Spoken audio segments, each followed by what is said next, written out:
Selamat sejahtera kepada cikgu-cikgu. Kita adalah dari kumpulan 17 dan tajuk kita ialah Buli Cyber.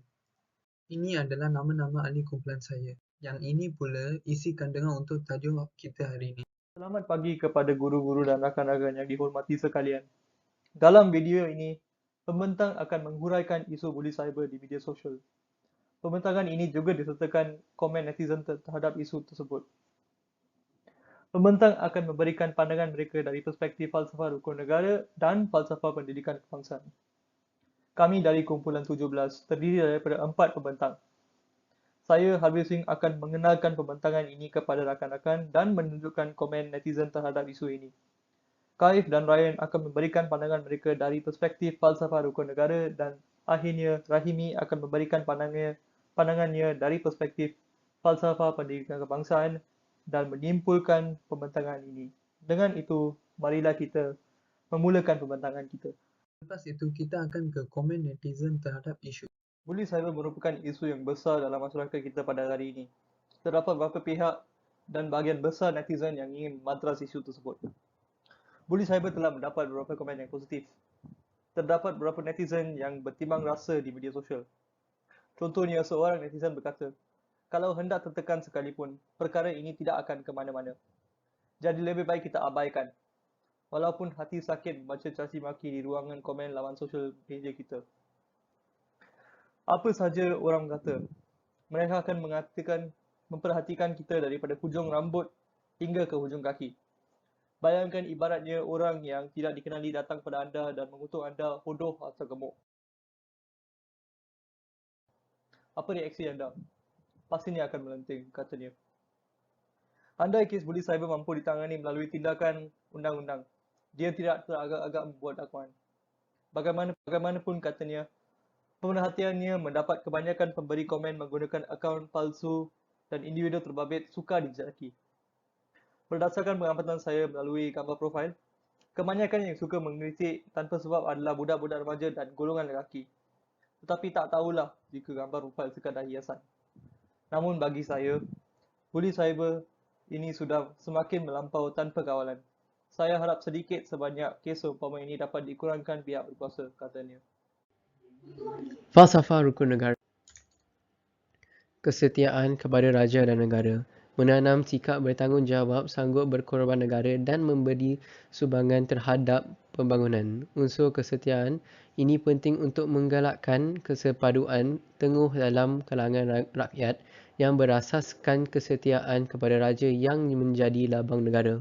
Oleh itu, masyarakat yang setia kepada ketua negara berperlembangan tidak akan melakukan perbuatan hina yang mencemarkan imej negara dan diri sendiri. Keluhuran perlembagaan membolehkan masyarakat menyedari kepentingan perlembagaan sebagai sumber perundangan tertinggi yang harus dipatuhi demi keharmonian negara. Prinsip ini penting bagi memastikan kesejahteraan negara kerana masyarakat menyanjung tinggi konsep law and order yang boleh dilaksanakan dengan adanya perundangan yang jelas. Melalui cara ini, rakyat tidak akan terlibat dalam perbuatan yang mengancam ketenteraman masyarakat seperti buli siber. Rukun negara ketiga ialah prinsip kedaulatan undang-undang. Prinsip ini mewujudkan masyarakat yang menghormati dan mematuhi undang-undang negara, memandangkan undang-undang memberi perlindungan kepada semua anggota masyarakat. Masyarakat yang bertanggungjawab akan menjauhkan diri daripada gejala negatif, termaksudlah buli cyber, supaya tindakan tegas tidak akan diambil terhadap mereka berlandaskan undang-undang yang sedia ada. Rukun negara keempat ialah prinsip kesopanan dan kesusilaan. Prinsip ini memupuk sasya mulia dalam kalangan masyarakat agar tidak menyinggung perasaan orang lain.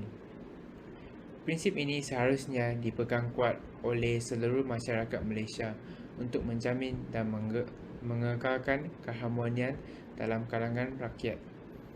Ini termaksudlah mengelakkan diri daripada cyberbully yang akan mengancam kestabilan sosial komuniti, kerana masyarakat yang bertolak unsur dan bertimbang rasa semasa manusia akan menghormati dan mengambil kira perasaan.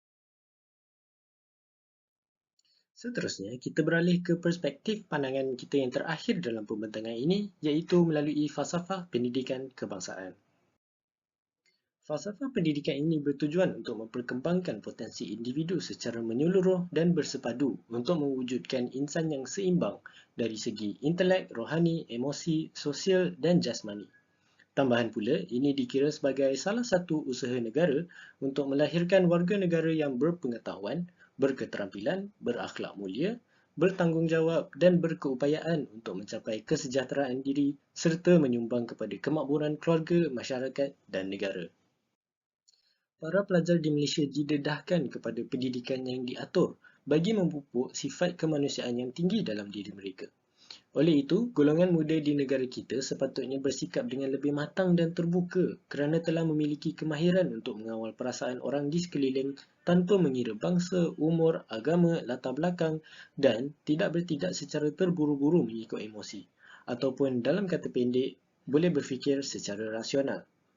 Semua ini seharusnya cukup bagi membuka mata rakyat untuk menjauhi perbuatan keji seperti buli cyber agar dapat menyemaikan lagi sifat kekitaan dalam kalangan rakyat jelata. Namun, tidak semua rakyat berfikiran sehaluan kerana masih ada lagi yang tidak sedar bahawa buli cyber ini mampu memberi implikasi besar terhadap psikologi, fizikal dan juga mental seseorang. Turut ada individu yang masih tidak memaparkan sifat empati dan melampaui batas dengan meninggalkan komen yang buruk, negatif dan lucah pada laman orang di media sosial. Mereka yang berbuat sedemikian hanyalah berani kerana identiti seseorang sukar untuk dibongkar dan diketahui di dalam talian. Sehubungan dengan itu, mereka yang terlibat dalam buli cyber tidak mempunyai rohani yang teguh. Hal ini kerana mereka tidak bersyukur dengan segala nikmat dan anugerah Tuhan, terutamanya terhadap manusia di sekeliling mereka. Mereka yang tidak berhati perut ini sebenarnya mencerminkan perasaan mereka sendiri yang tidak berpuas hati dengan kehidupan dan rasa ketidakselamatan dalam diri mereka. Perkara yang demikian tidak akan dilakukan sama sekali oleh orang yang mempunyai pegangan yang kuat dan teguh dari aspek rohani. Akhir sekali, kita akan ke penutup. Sudah terang lagi bersuluh bahawa isu buli cyber di Malaysia ini semakin hari semakin berleluasa, terutamanya pada zaman kini yang berteraskan kemajuan teknologi dan hampir semua rakyat di negara kita mempunyai akses kepada internet dan media sosial. Oleh itu, sebarang tindakan haruslah diambil, sama ada inisiatif kecil oleh rakyat ataupun inisiatif besar oleh kerajaan, bagi menangani isu ini daripada merebak dengan lebih teruk. Kerajaan hendaklah menguatkuasakan dengan lebih tegas mengenai pemupukan falsafah rukun negara dan juga falsafah pendidikan kebangsaan terhadap seluruh rakyat di negara kita, bukan sahaja kepada para pelajar dan golongan muda. Rakyat turut perlu memainkan peranan dengan sentiasa mengingati sesama sendiri tentang kepentingan pengamalan prinsip-prinsip yang telah kita bincangkan sebentar tadi supaya isu buli cyber ini dapat dihapuskan sama sekali serta dapat mewujudkan suasana yang harmoni dalam kalangan masyarakat demi kemajuan negara kita, negara Malaysia. Sekian itu saja perbincangan kami pada hari ini. Terima kasih kerana mendengar dan salam sejahtera semua. Yang ini adalah rujukan untuk topik kita.